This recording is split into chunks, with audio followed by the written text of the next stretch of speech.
Greetings and welcome to Everybody's Business, the podcast from the National Entrepreneur Center in Orlando, Florida. I'm Jerry Ross, your host, and I am also president of the National Entrepreneur Center, a public-private partnership that is dedicated to helping small businesses accelerate, improve, and grow, including yours. And so that's why we do this, is so that you can get connected to small business information and tips and sometimes just have a little fun.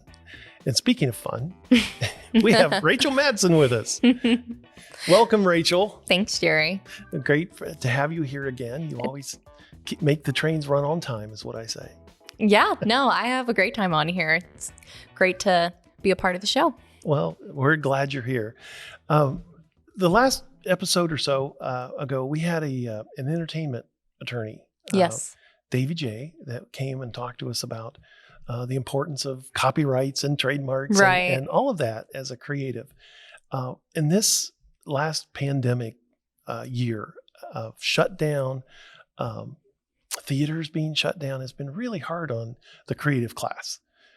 From people who are performers, whether they're music performers or symphonies and opera, dance troupes, theaters shut down. It's been really difficult on the creative class. And so I was interested in her take on protecting your intellectual property.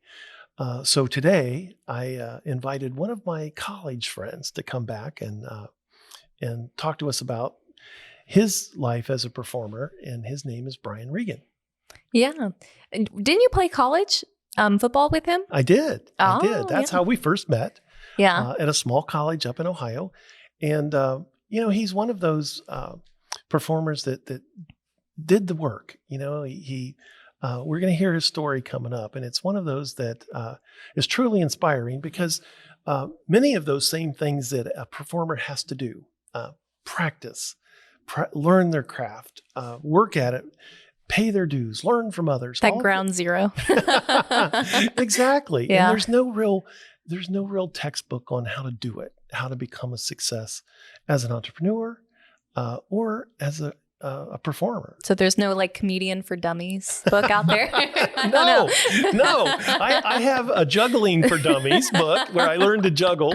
But as a performer, you've just got to kind of figure it out. And many times as an entrepreneur, you just got to figure it out because every business is different. Mm-hmm. Every idea is unique to the person.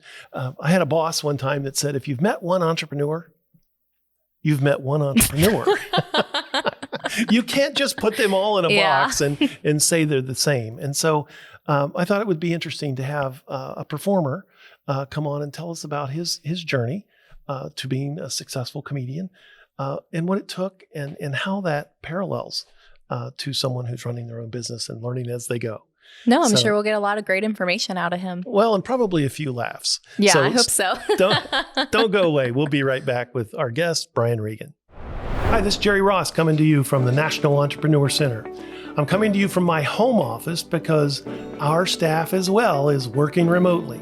But we're working remotely to serve the small businesses in Central Florida.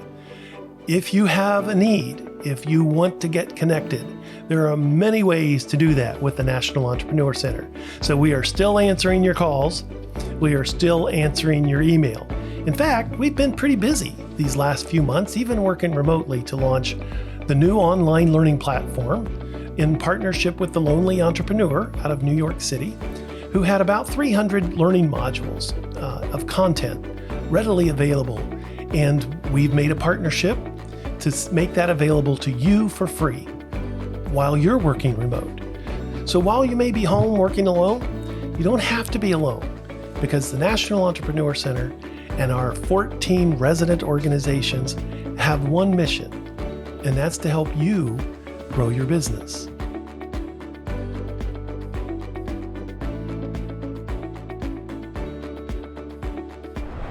And we're back. You're listening to the podcast, Everybody's Business, a podcast from the National Entrepreneur Center in Orlando, Florida.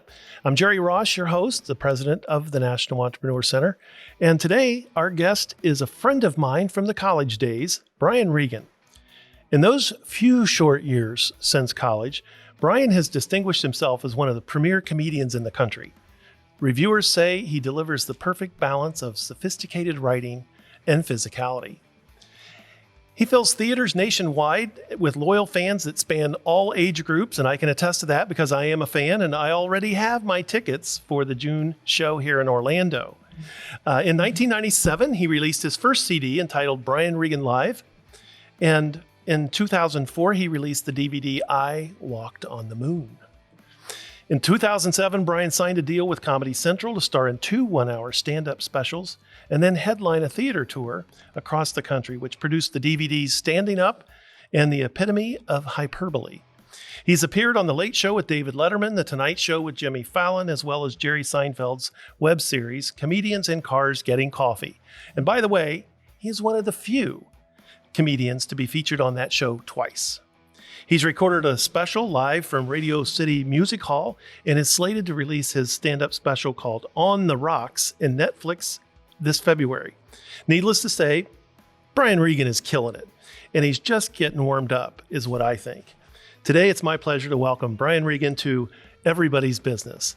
Welcome, Brian.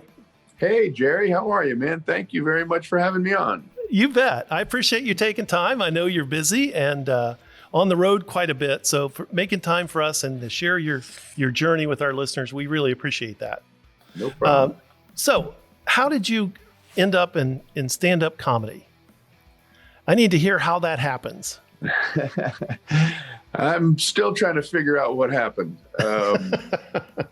I was in college, Heidelberg, as you know. That's right. We were Heidelberg, buddies back then. And I thought I was going to be an accountant. I went to college to play football and to study accounting. And then after, a month of accounting classes, I was so far behind. I didn't think I'd ever be able to catch up. Me either. Myself, not you. Were you studying accounting too? I was in business and I had to go through the accounting classes and I struggled through every one.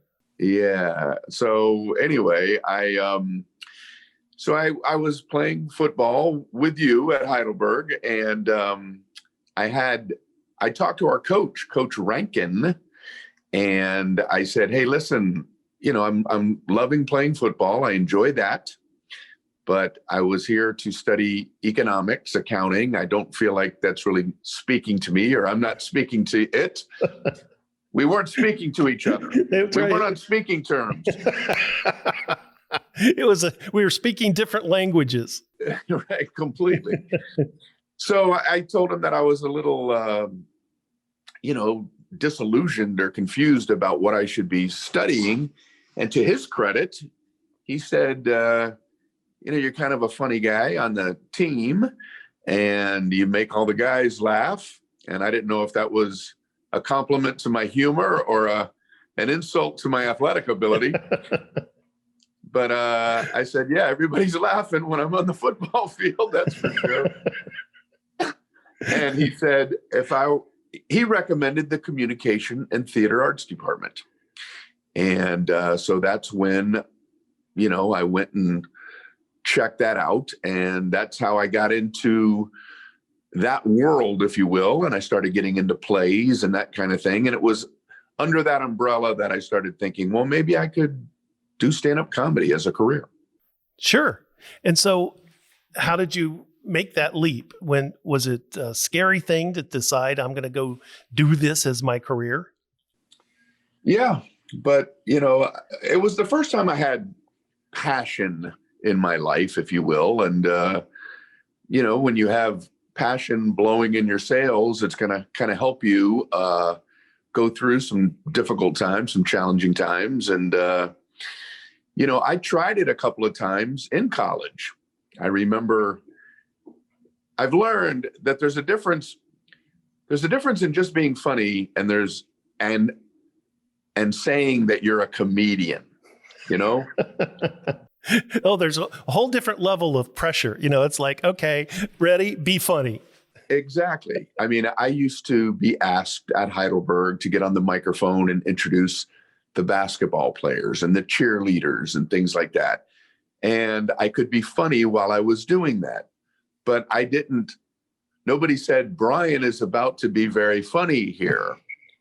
You just happen to be funny while you're doing it. Right. Everybody get ready to laugh.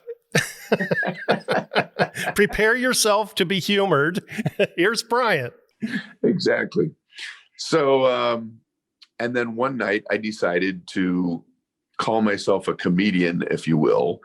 And I think, was it called the Rathskeller Bar? We had a bar on Heidelberg, like a campus center bar, the Castle. There you go.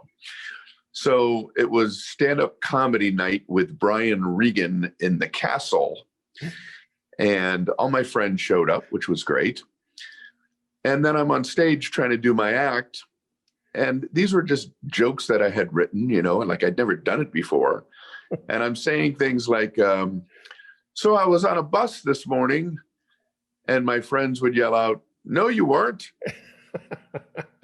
all your friends from Heidelberg, Right. And I'm like, no. I know I wasn't really on a bus, but this is how I need to get into this joke. And people would yell, well, it's hard for us to adjust our thinking because we were with you this morning.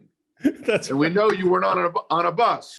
A whole room full of friends that turn into hecklers. So it was, I realized that it didn't work in that atmosphere, that I needed to try to do it at a comedy club or in front of strangers. And I ended up going down to Fort Lauderdale. I grew up in Miami, Florida, and I started at a club in Fort Lauderdale called the Comic Strip. They had an open mic night or an audition night. And that was one of my first times on stage in that type of atmosphere. And it was exhilarating. It was just amazing. It was life altering. So is it one of those that it was exhilarating 50% and scary as can be 50%? Or was it 99%, this is what I'm supposed to do? Well, both of those can happen simultaneously. I was terrified. I was absolutely petrified. And for audition night at that club, they gave you 3 to 5 minutes. And I walked on stage, and the first thing I realized was that the lights were brighter than I thought they were going to be. And I had everything memorized. I had every single word memorized. I had, hi, how are you? Like written down and memorized, and everything led to the next thing. So I get on stage, the lights are bright. I get to the mic, and I had been introduced as an auditioner. I said, hi, how are you? And I'm too close to the mic, and I get feedback, and the microphone goes, so I ad-libbed. I said, well, I've already learned one thing. I don't know how to work a microphone. And then that got a good laugh, and my brain shut down operations. Like, because the next thing I was supposed to say didn't follow that ad-lib. It followed, hi, how are you? And I just remember standing on stage, looking at these lights. That laugh died down from the ad-lib. And I'm like looking around, and I said, well, you're not going to believe this, folks. I forgot my entire act, which was true. I was just stating a fact. And sometimes humor comes directly from real life. And everybody laughed. And I remember thinking that wasn't supposed to get a laugh. And I said, no, I'm serious. I forgot my entire act. And everybody laughed again. And so I thought, okay, I'm onto something here. Everybody's enjoying this guy floundering on stage. So I just started ad-libbing about how stupid I was that I couldn't remember 3 minutes of comedy. And everything I said worked. Like I ended up killing, if you will, with this act about how dumb I was. And after about 3 minutes, I said, well, I don't see myself remembering anything, so I might as well just get off the stage. And everybody laughed at that. I said, good night, everybody. Leaving on a high note. Yeah. And I killed, basically. I walked off stage, and I was like, I didn't know what to think. Like, I was like, was that good? Was that bad? Like, and some of the other comedians came up to me and they were saying that was a great routine you did about how you pretended to forget your hat. And I said, that wasn't a routine. That actually happened. That just actually happened. That was a real thing. Well, so that was my first time on stage. Well, let me have you pause there for a minute. To those business owners that are listening to us, that is a snapshot of what happens to a business owner. You start, there's that feeling of exhilaration, there's that feeling of panic, but also the feeling of, I don't know it all, and I'm going to have to go with what happens, and that's how you move forward in an innovative business leadership role of entrepreneurship. There's no book on how to do every business. You have to do that as you develop the business and you go through it. It is one of those processes where you say, I don't know it all, but I have to take it as it comes and deal with the highs and the lows. So we're going to break for just a minute. Word from our sponsors, and we'll be right back. Don't go away. The National Entrepreneur Center has made it easy for you to learn business principles from anywhere, at any time, with NEC Online. As a supplement to all the great resources at the National Entrepreneur Center, you now have free access to over 300 learning modules that you can access at any time. Thanks to the generous sponsorship of Wells Fargo and our partnership with The Lonely Entrepreneur, you can access this powerful online learning platform for free. Learn on your own time and at your own pace. Access product reviews and participate in weekly group coaching opportunities. Right now, the only thing missing is you. So check out our online learning platform today at nationalec.org. That's nationalec.org. Did I mention it's free? And we're back. You're listening to Jerry Ross on Everybody's Business, the podcast from the National Entrepreneur Center. And we're talking to today's guest, Brian Regan, the nationally recognized comedian. Brian, that's a heck of a way to get started, but you started out on a high note there. What was your biggest challenge in the early years? Well, I worked at that club that I was just describing. I auditioned 5 times. And then I worked there. They gave me a job working doing everything, working in the kitchen, seating people, taking reservations. And so I didn't have to have a day job. I could go there, be at the club, watch professional comedians, and then they would let me go on at the end of the night. And, it was a great learning experience for me. I remember one moment that I had where, after the show, I'd have to take the trash out and the whole thing. And then I'd go stand out at the front bar with the other comedians. They had regular comedians that would come down from New York and out from LA. And then after the show, you would hang out by the bar with the professional comedians, and some of the audience members would be hanging out. And some of the audience members would say to me, wow, you were pretty funny up there. But they saw me working around as a busboy and everything. And they said, what do you want to do? And I used to say, well, I hope to become a comedian one day. And one night, I wish I could remember what comedian it was. A comedian who had been doing it a long time said, why do you keep answering that question that way? And I said, what? He goes, why do you keep saying you hope to be a comedian one day? Why don't you just say, I'm a comedian? And I was like, it was kind of eye-opening to me. And he said, you have to think you're a comedian to be a comedian. You can't say that sometime down the road that's going to happen. So from that moment forward, anytime anybody asked what I did, I said I was a comedian. Well, even though I was still holding a bus tray. But that's part of that mental preparation that you learn from others, you watch what others are doing, but there's that aha moment that says, I'm really doing it. This is going to take an all-in effort. Many times a business owner will talk about starting a business for years and say, I'm going to start. And then they never get there. And so there's a point where you say, you can't learn to swim from a video. Sooner or later, you got to jump in the pool. Right. And so what was trying to swim holding an iPhone next to him, like yeah, exactly to review every stroke? What am I doing now? I'm drowning is what you're doing. And so when you jumped all in, how did you go from there to being a nationally recognized comedian? I mean, what was that process? It's a long quest. I mean, I went from that club, I went out on the road. Comedy was beginning to explode around the country. So comedy clubs were opening in cities that had never had comedy clubs before. So I was able to get work all around the country, and not because I was so good. It was a supply and demand thing. You know, you'd call a club and they say, "Can you stand on stage for 30 minutes without melting?"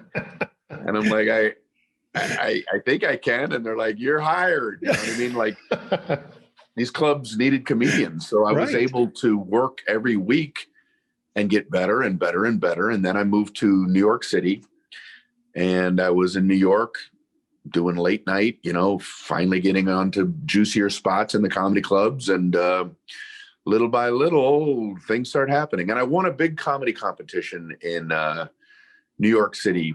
Howard Stern was on K-Rock radio in New York, and it was called the K-Rock Comedy Competition or something. And I won it. It was like a $10,000 prize, and then you'd get on the radio, and that kind of propelled me. Like, I went from hoping to get on late at night at a club to where I would walk into a club and they go, "Brian, you want to go on next?" You know, and it was like, it brought me to a new level. Sure. And then I was kind of like a prime time guy in New York. And then I got the Pat Sajak show. Hey. Pat Sajak. Everybody knows him from Wheel of Fortune. I'm somebody now. Yes, I'm somebody now. I'm on the Pat Sajak show. Yeah, he had a late night talk show. I remember. Yeah, it was not on many years, but I did that show. And so that was kind of like my first national TV shot, if you will. Would you say, did you have anyone particular that kind of mentored you and helped you along? Or would you say that was a group of people that you encountered along the way? It was a little bit of everybody. I mean, as much as comedy is about talking, the learning thing is about listening and watching. And, you know, what's great about being a stand-up comedian is you get to watch other stand-up comedians every night and learn from what they're doing. And here's an example of a little tip. I was performing somewhere, and the headliner, John Fox, he passed away a few years ago. I would go on stage with a bottle of beer and put it on the stool, right? And then I would take a sip of my beer between jokes. And there was one night where I wasn't doing very well, you know, and I would do a joke and it didn't get much of a laugh. And then I would walk over to the stool and take a sip and then walk back to the microphone and tell another joke. And John Fox, he was the headliner. I was just like the opening act. He took me aside after the show and said, "Hey, listen," he goes, you have to earn your sips." And I said, "What do you mean?" He goes, "You can't go take a sip of beer after a joke that got nothing." He goes, "You need to get a laugh. And then during that time while they're laughing, maybe you can steal a sip of beer." But he goes, "It is torture watching you walk over to that stool to recover. A sip of beer during silence." To recover. You know? and you come off saying that was a bad set because I'm out of beer. You know, so you've got people that are helping you along the way. Yeah. Tell me about your creative process. You know, a lot of comedians that end up doing different things have writers and they have folks that work with them. You do a lot of your own writing. And so tell me about your creative process. Yeah, well, that's the fun, at least for me, and it is the fun for most comedians, of coming up with your own material, because the laugh, it's a connection. It's I think of it as an electrical connection. You know, you need a sender and a receiver for there to be electricity. And I feel that way about comedy. And, you know, so the joy in getting a laugh is that you're sharing something from inside your head, you know, or how you feel or how you think about something. So it's not as fun for me as a comedian to have somebody else write that for me.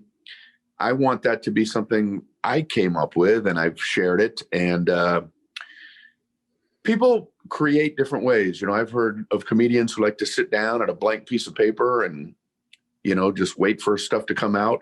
I've tried that. And me staring at a blank piece of paper, an hour later, there's going to be a blank piece of paper. It kind of looks like accounting. Right. Exactly. So I just found that for me to come up with ideas, I just go through my day the way I would normally go through my day. And every once in a while, something just jumps up and down. You see something differently than you did the day before, something that you experienced the day before, but then you go, wait a second, there's something there. And then you'll jot it down. And then you'll work on it, and then you'll tinker with it and put some scaffolding around it and come up with words and a beginning, middle, and an end. But the original idea for me is kind of external. Like, it's like, oh boy, hey, there's a thought. Then you take that seed of an idea and then you work on it and then you try it on stage. I think the best writing takes place on stage. I tape every show. And if I remember correctly, the last time I visited you, you had a stand-up desk that you were working from. Yeah. And so I thought, so now my desk, I have one that you can put up or you could put down, and that allows me to work standing up sometimes. So I got that from you. Oh, that's interesting. Yeah, I like to stand and work more than sit and work. You know, like at home when I'm doing even paperwork, I like to stand up and do it. And, sure. So yeah, it's cool. We're going to be right back. We're going to take a break, hear from these messages. We'll be right back with our guest, Brian Regan. The National Entrepreneur Center in Orlando, Florida has been around since 2003 and today is home to 14 business support organizations who have a single mission: to help you grow your business. Through free business coaching, low-cost training, and valuable business connections, these 14 business support organizations assist thousands of entrepreneurs each year in starting, growing, and scaling their businesses. So why not visit the website at nationalec.org today, or give us a call at 407-420-4848 to discover how you might take your business to the next level. And by the way, the National Entrepreneur Center is funded entirely through local sponsors, which include Walt Disney World Resort, the University of Central Florida, the City of Orlando, and Orange County government, just to name a few. So let's get connected today and get growing. Check out our website at nationalec.org. We're back, and I want to say thank you to our sponsors, all of the sponsors of the National Entrepreneur Center, but also to State Farm Insurance. State Farm Insurance provides the sponsorship for the show that allows us to do what we do and bring it to you for free. Today, we're talking with Brian Regan, nationally known comedian. Brian, I want to talk to you about performing today, you know, with the COVID shutdown, with social distancing and how that's affected every kind of business, but especially the creative business, where we can't go to the symphony, we can't go to see opera or the dance programs that we used to be, you know, regularly attending, including comedy shows. So how has that affected you and your touring, and how the stand-up comedian business has been affected? Well, everything, at least in the comedy world and probably throughout the world, shut down in March of last year. I had shows booked. They happened to be in Florida and Daytona Beach. Yeah. I do follow you.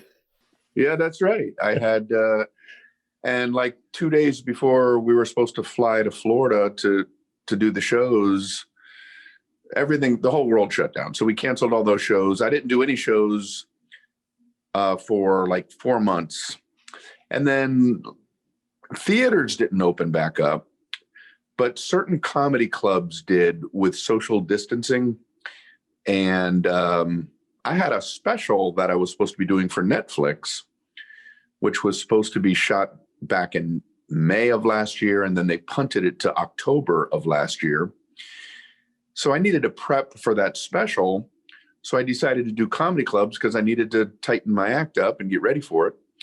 And it was weird because I hadn't done comedy clubs in a while. I mean, I had kind of graduated to the theater level, and but I still enjoyed doing stand-up. And so I went back to the comedy clubs, and if a capacity in a club was normally 500, they'd have it down to 250.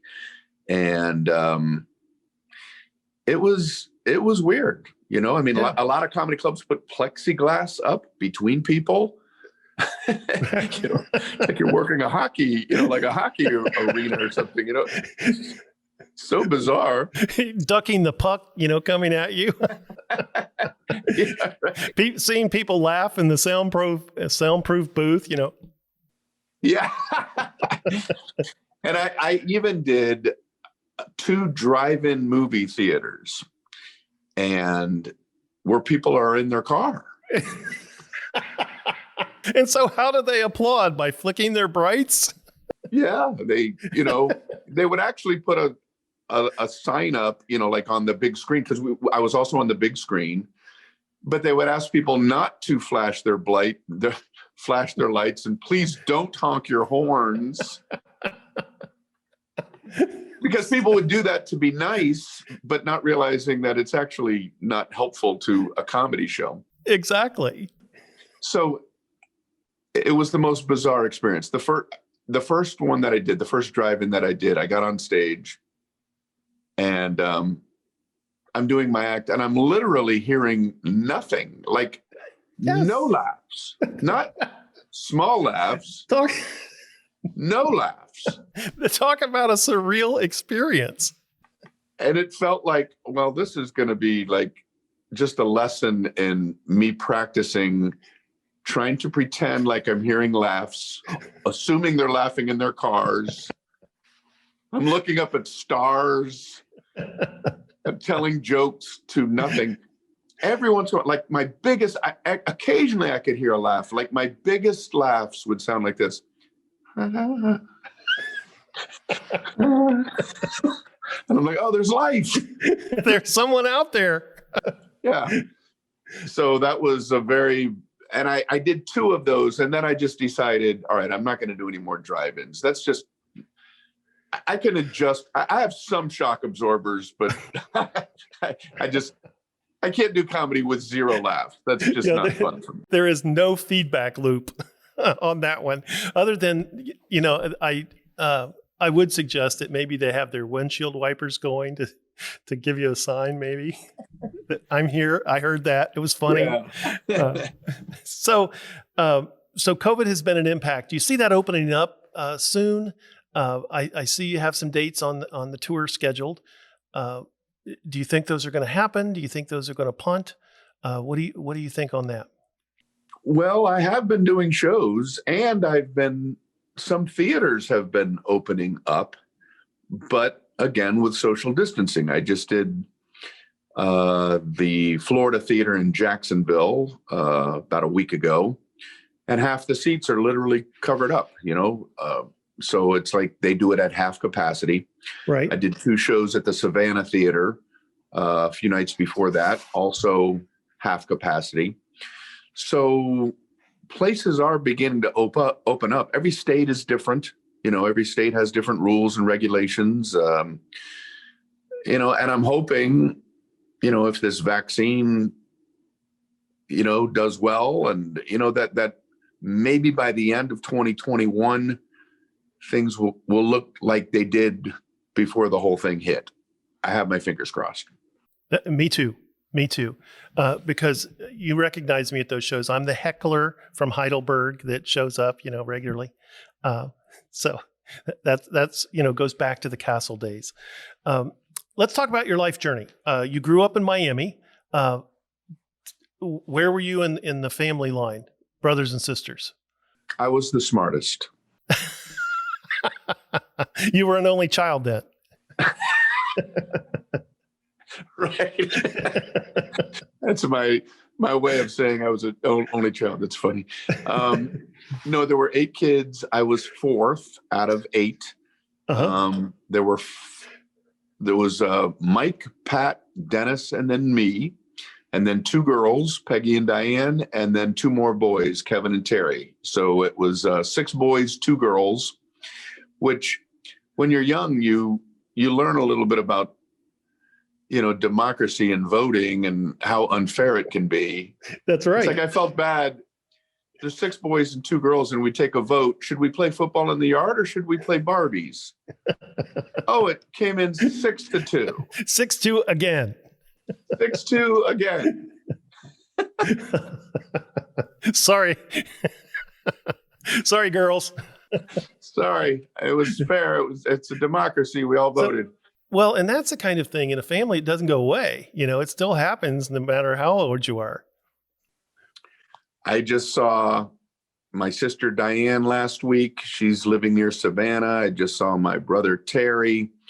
I'm having a Zoom call with my brothers tonight. We're very close. I'm very fortunate in that my family is, my mom and dad always wanted all of us to be close, and that has worked out quite well. I think that happens in big family. I come from a big family. There were 7 boys and 3 girls, and we're still close. We still connect. And like you said, you learn a lot about how democracy operates, sometimes on age, sometimes on size, Right. And I too rode on the hump in the back. So what did you want to be when you grew up? Well, there were different times. An accountant? Well, I remember when I was a little kid wanting to be an airline pilot.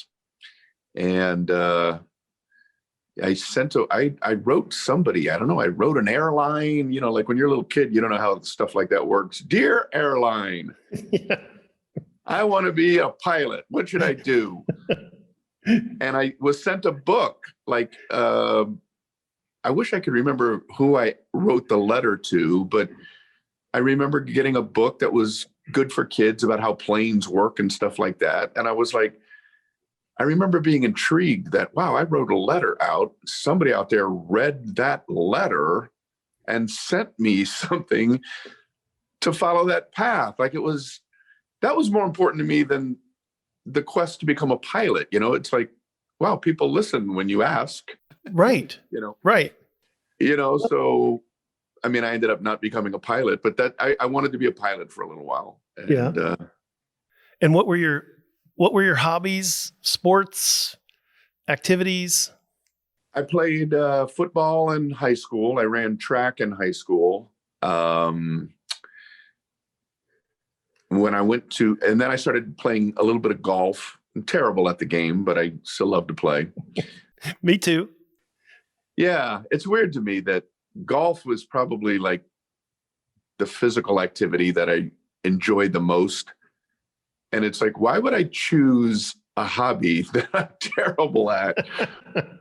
You'd think I'd pick something that I had some skill level, but I still enjoy the game. I think it's the fact that it's a lifelong quest to try to get better at it that fascinates me about the game of golf. Well, and that you can compete against yourself. You can do it up to a later age in life. And I enjoy being outside, and I usually get to see every inch of the course, chasing my ball around. Yeah, right. So we do that. A common goal of people is people who like to golf. They say guys like to get to the point where they can score their age. It's like if you get to your 70s and if you can shoot a 75 at age 75, right? I don't think I'm ever going to be able to accomplish that. So my goal is to be able to bowl my cholesterol level. Or shoot your age on the front nine. Right. Exactly. For all the Heidelberg listeners, tell me, do you have a memory from Heidelberg that sticks with you, or one of those fond memories that you look back on and say, I remember doing that, or having that kind of memory when you go back to Tiffin, Ohio? Yeah, I mean, I have a lot of wonderful memories from Heidelberg. I'm going to share one that you're involved in. Okay. Going back to wait just a minute. wait, we want to make it's a good one. we had that. Okay. I got nervous. No, it's a very good family friendly memory. It goes back to when Coach Rankin suggested that I, pursue the communication and theater arts department, and I was like, okay. And you were already involved in that department, right? So you were in a play, I believe it was Deadwood Dick or something. Yes, a Western. Yeah. So I went to go watch you. I'm like, all right, well, I know Jerry. I know he's on the football team. He's in this play. Let me go see this play. It might have been the first play I had ever seen in my life. And I go sit in the back of Gundlach Theater. And you come out and you're wearing a cowboy hat and all this stuff. And I'm like, wow, he looks like he's having fun acting like a cowboy. I know he's not really a cowboy, but he sure looks like a cowboy right now. And you look like you were having a good time.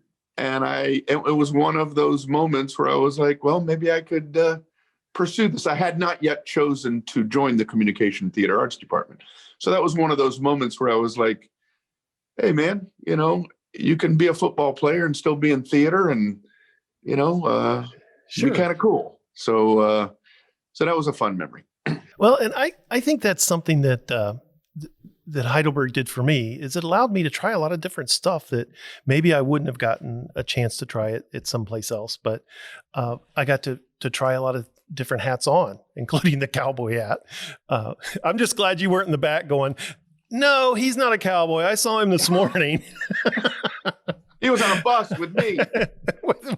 with Brian. So, but I think sometimes you have to try a lot of different things to find the thing that works.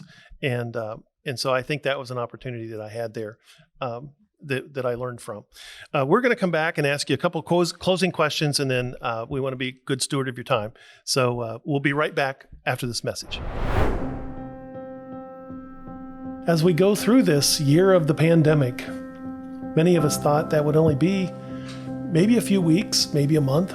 But now that it's gone on for months, people are realizing that maybe we're not going to be doing business the way we used to. Maybe business has changed forever. Whole workforces have pivoted to working from home. Schools closed, businesses closed, live events canceled. COVID-19 has pretty much turned our daily lives upside down. Dealing with a global pandemic has also made us rethink how we do everything. Schooling our children to serving customers, it's difficult. Any kind of change is difficult. But when you add to that all the uncertainty that comes with an unpredictable virus, a virus that could be fatal, it's no wonder that folks are feeling a bit stressed these days. So if you are feeling stressed right now, it's okay. You're normal. What you need to know is that you're not alone. Most everybody today is feeling the stress of the situation. Maybe in different ways, maybe with different circumstances, but believe me, everyone has been affected. It's okay not to be okay right now. You are allowed to take time for you to regroup and to recharge. I think there are some aspects of what we've found from working remote that are good. That we've learned to use different technology. We've learned new ways to stay in contact with each other and with our clients. And I think even when things do get back to normal, whatever normal may be, that we'll find that some of these aspects of technology and video conferencing, online learning, all of those things will be carried forward into the new way of doing business. Remember, in times of chaos, there is always an opportunity.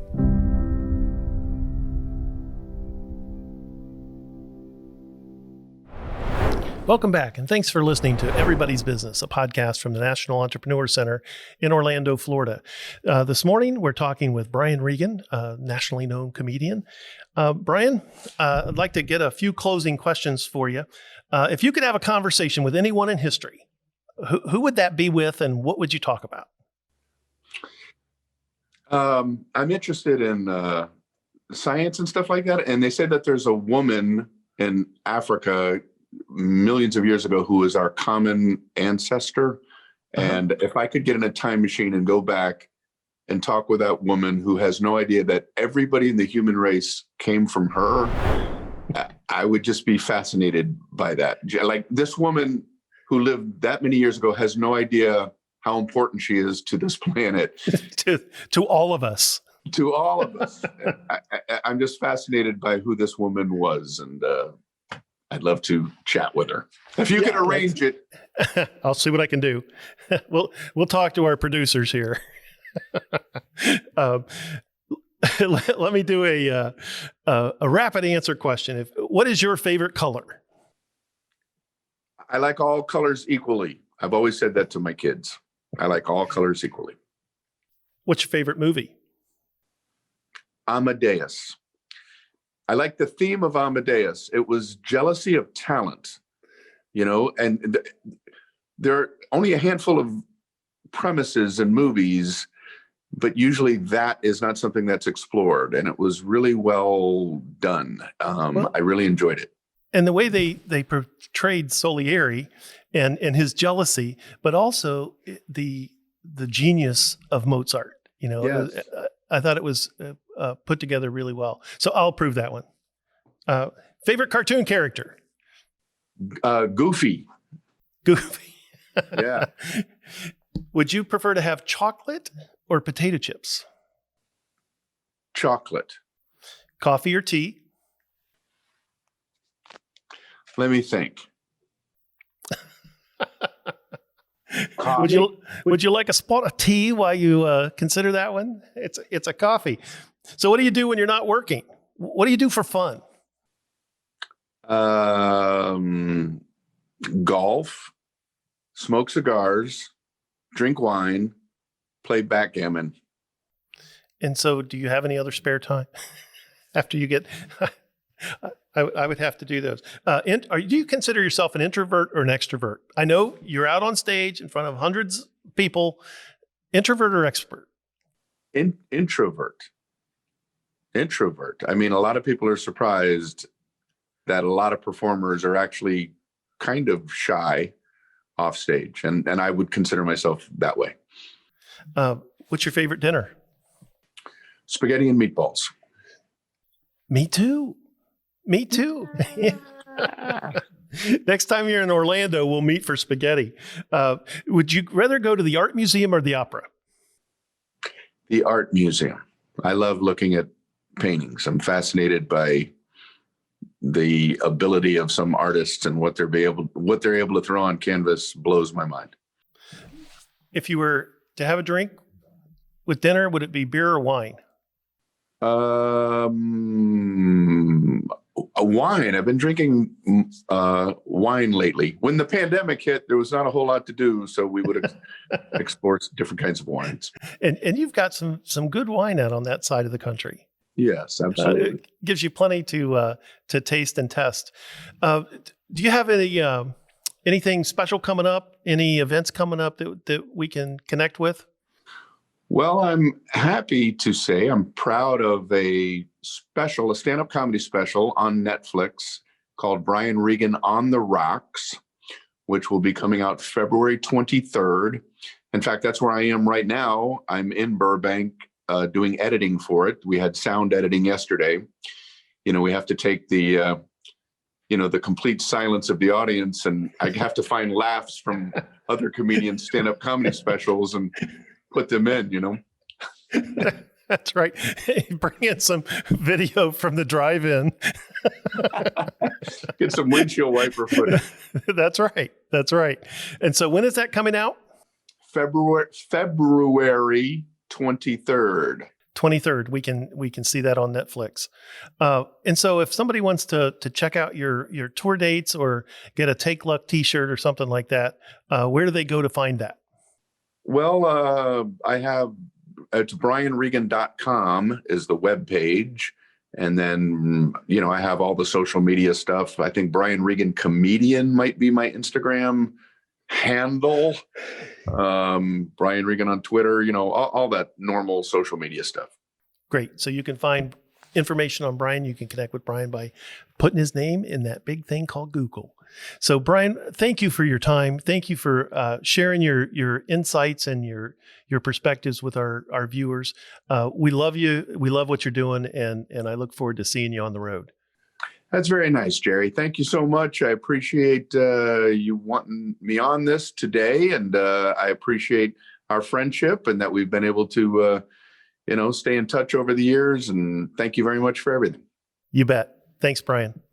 We'll be right back. Don't go away. If you have a business question that you would like to have answered, or if you would like to suggest a topic for discussion, we would love to hear from you.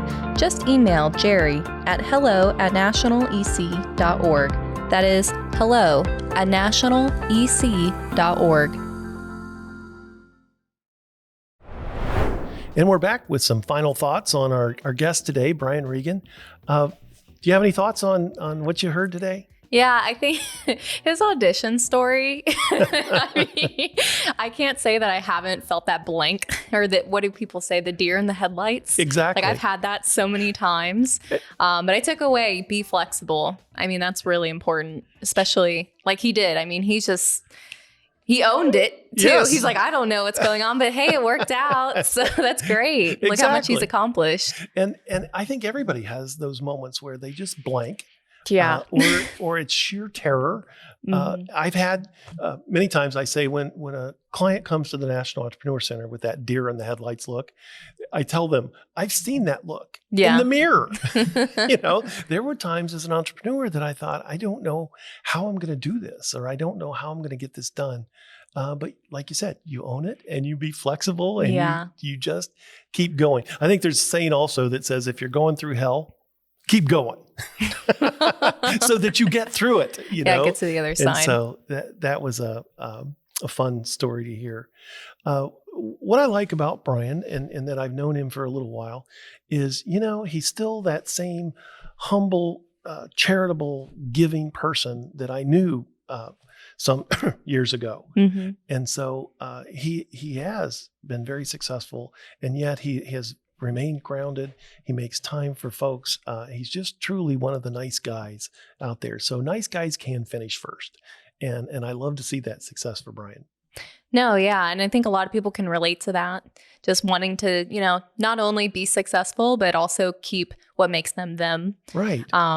Follow with that journey. And that can't be easy when you're on the road and when you have a following and all of that. So really glad to be able to call him, honored to be able to call him one of my friends. He's one of the nice guys. So make sure you go out and see Brian Regan. Any final thoughts? Yeah. Do you call him for jokes? No, I don't. I write my own material. You're funny too. So I've got to own that. Your sounding board. I've got to own that, crickets. Okay. So if you have a question that you would like us to answer on the air about your business, anything that you would like to know, email us at hello@nationalec.org, and you might just hear us answer your question on the air. And if not, we'll get you connected to a coach, and they will email you resources and education to help you survive in your business. Because remember, life is not a dress rehearsal. So enjoy the life you have. Make it all you can.